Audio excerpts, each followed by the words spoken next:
It just got away from me. Treasure Coast police say that's what Elizabeth Yearly told them when they found her and her children living in disgusting conditions. Feces and urine covered floors. There was hardly food in the refrigerator and bugs were everywhere. New at 6, neighbors say if they only knew, they would have called for help a long time ago.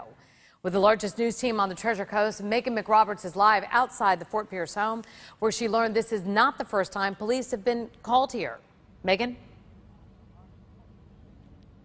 And deputies say those 3 children every night were actually sleeping on couch cushions covered in urine with blankets covered in feces. And so was the case about 2 years ago when investigators were first called out to this home, saying they thought this was taken care of back then.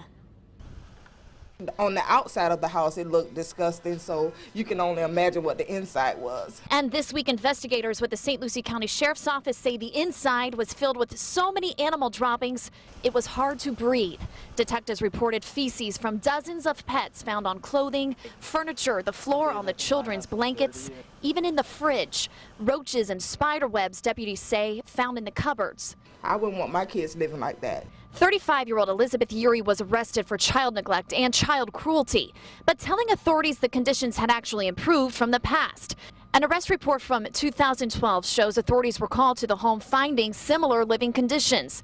Yearly was quoted then saying cleaning up had gotten away from her. Charges were eventually dropped against Yearly, but she was ordered to go to mental health court. If she needed help, I would have helped her, cleaned up at least. Neighbors are hopeful to see a change for the kids and for the home. That's just sad to say that she had them kids living like that. Neighbors saying the kids always looked clean walking to the bus stop, only wishing she had really known what filth they were forced to live in. I probably would have called the authorities myself.